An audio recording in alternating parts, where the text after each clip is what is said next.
গ্রাম আর শহরের কাজের ধরন অনেকটাই আলাদা, তাই না? 2 দিনের ভিডিও নিয়ে আজকে ভিডিওটি তৈরি করেছি। আসসালামু আলাইকুম, আমি হ্যাপি। কেমন আছেন সবাই? আলহামদুলিল্লাহ, আমি অনেক ভালো। এই তো আজকে ভিডিওটি শুরু করেছে আর কি বিকাল টাইম থেকে। আর বাড়িতে যেদিন থেকে এসেছি বৃষ্টি, আর যেদিন বৃষ্টি না হয় সেদিন থাকে আবহাওয়াটা অনেক খারাপ আর কি, কোনো রোদ নেই। যেহেতু আমাদের এইদিকে এখন কাজের সময়, বাদাম শুকানোর সময়, তাই রোদের কিন্তু অনেক প্রয়োজন। যেহেতু আবহাওয়াটা অনেক খারাপ, গুড়ি গুড়ি বৃষ্টি পড়তেছে, তাই এই তো খেতে আর কি বাদাম ছিল, সেই বাদামগুলো বাড়িতে নিয়ে আসলো। বাদাম যদি বেশি বৃষ্টিতে ভিজে তাহলে কিন্তু নষ্ট হয়ে যাবে। এমনিতে অনেক বাদাম কিন্তু গজিয়ে গেছে আর কি, নষ্ট হয়ে গেছে। এটা হচ্ছে পরের দিন সকালে। এই দিন কিন্তু আলহামদুলিল্লাহ অনেক অনেক রোদ উঠেছে। আর যাই হোক, সকাল সকাল সবাই কিন্তু কাজ শুরু করে দিয়েছে। এদিকে না সবাই অনেক কাজ করে, কেউ বসে থাকে না। বাড়ির বউ বলেন, মেয়ে বলেন, সবাই কিন্তু বাহিরে যায় আর কি, মাঠে গিয়েই কাজ করে। সকালের খাবার খাওয়ার পর সবাই কিন্তু মাঠে চলে গেছে আর কি বাদাম শুকানোর জন্য। যেহেতু রোদ উঠেছে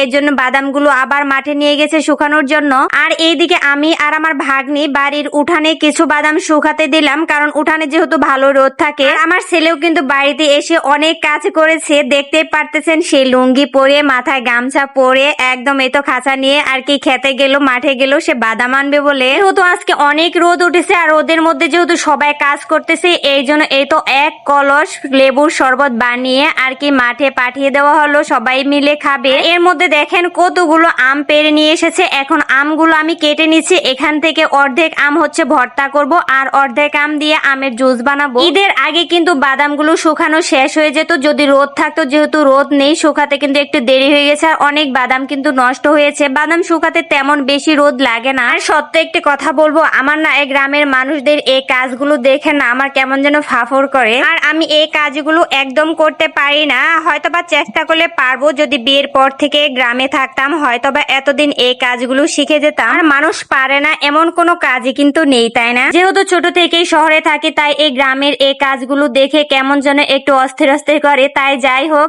এই তো আম কাটা শেষ। এখন আমার ভাগ্নি আম ভর্তা করে নিচ্ছে। আর দেখতেই পারলেন আম ভর্তার ভিতরে সরিষার তেল দিল। আর কে কে সরিষার তেল দিয়ে আম ভর্তা খেয়েছেন অবশ্যই কমেন্ট করে জানিয়ে দিবেন। আমি কিন্তু কোনো দিন খাইনি। আমি আমার ভাগ্নিকে মজা করে বলতেছিলাম সরিষার তেল দিলে তাহলে একটু পেঁয়াজ রসুন কেটে দেই, সেগুলো দেও। তখন সে আমাকে বললো, না মামি, এখানে পেঁয়াজ রসুন দেওয়া যাবে না। তাহলে আমি বললাম, আমরা তো সরিষার তেল দিয়ে কখনো আম ভর্তা খাই না, তুমি তো সরিষার তেল দিলে। তবে যাই হোক, সরিষার তেল দিয়ে আম ভর্তা কিন্তু অনেক অনেক মজা হয়েছে। তারপরে আর কিছু আম, এই তো আমি আমের জুস বানিয়ে নিলাম। যেহেতু সবাই কাজ করতেছে, ঠান্ডা ঠান্ডা আমের জুস কিন্তু খেতে অনেক ভালো লাগে। গ্রামের কাজকর্ম আর শহরের কাজকর্ম কিন্তু অনেকটাই আলাদা, তাই না? শহরে থাকি, সকালে নাস্তা, দুপুরে রান্না বান্না আর ঘরে টুকটাক কাজ, এতটুকুই কিন্তু করি। কিন্তু গ্রামের কাজের সমান কিন্তু শহরের কাজ না, কোনোভাবেই হবে না। বিয়ের পরে কখনো বাদাম উঠানোর সময় আমি বাড়িতে আসি নাই, এই প্রথম আসলাম। আর এসে দেখতে পারলাম কত পরিশ্রম করে গ্রামের মানুষ।